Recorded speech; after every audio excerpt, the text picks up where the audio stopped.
So you released a video recently breaking down the Julio Jones trade. And in our little hiatus, we unfortunately missed the boat on talking about that. You referred to it as the pick your poison offense. What do you think about the Titans as legit contenders in the AFC? So I think that the Titans are definitely top 3 contenders in the AFC. Before, I didn't even have them winning the division. But now with Julio coming to town, I think this makes them automatic favorites to win the AFC South. And I think it vaults them into top 3 in the AFC altogether. I'm not going to say that they're better than the Chiefs. I don't know if they're even better than the Browns, but I think they could be better than possibly the Bills. Who knows? Maybe Josh Allen takes that step back. I don't know. They still don't have a ground game. Their defense is still mediocre. Maybe defenses have figured out Stephon Diggs and Josh Allen. And so I'm a little skeptical about Buffalo. So I think that Tennessee can make that leap into number 3. But I think with that offense that they have, it's going to be able to make up and compensate for a lot of the weaknesses on their defense. But I'm very excited about what they could do. But the potential of that offense is going to be more of a load taken off of Derrick Henry. And so we'll see what happens. But it's really all up to Ryan Tannehill and whether or not he can continue to build off of his success from the last couple of years. I am concerned, though, when I look at that defense, That defense was one of the worst in the league last year. And they added a couple little pieces here and there, but nothing that really, I feel like, shifted around the balance of how do you fix one of the most historically bad third down defenses in NFL history? I think that just puts them in a position where it's just like, can they score enough points to compensate out for that futility on the other side of the ball?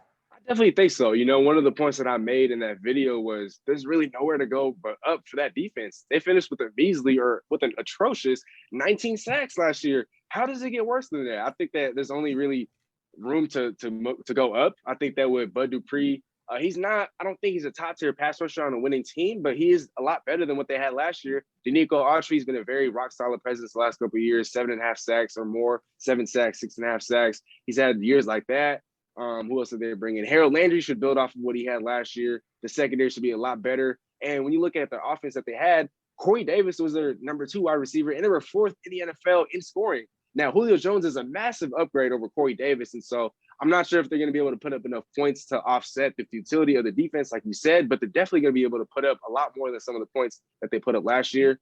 Just talent-wise, Julio, A.J. Brown, Derrick Henry, Ryan Tannehill, I think people better watch out. That defense is going to get better.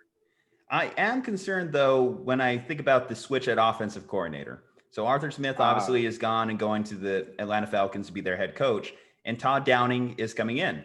Todd Downing's last OC job was with the Raiders, and the Raiders were a very underwhelming offense, and not for lack of having some pieces there during his time. Certainly Derek Carr is one of the more criminally underrated quarterbacks in the league as far as what he's able to do and produce. You have these great ingredients, but do you have the right chef to put them all together?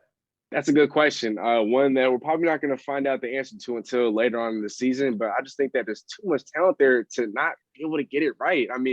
Todd Downing, he's coming into a great situation. He has talent. He has other coaches around him to kind of help him get to know, some of these guys on that offense. And yes, it's going to be somewhat of a downgrade, but it's not like Ryan Tannehill is just going to forget how to play football. Derrick Henry, he's still going to know how to play football. Julio Jones is still a top 10 receiver when healthy. A.J. Brown's an emerging wide receiver in this league. They're not going to forget how to play football. And so at the end of the day, I think that when it comes to something like that, talent is going to trump coaching, but coaching is still most definitely a huge part of it. But these guys aren't going to forget how to play football. The talent and the upside, the potential is massive.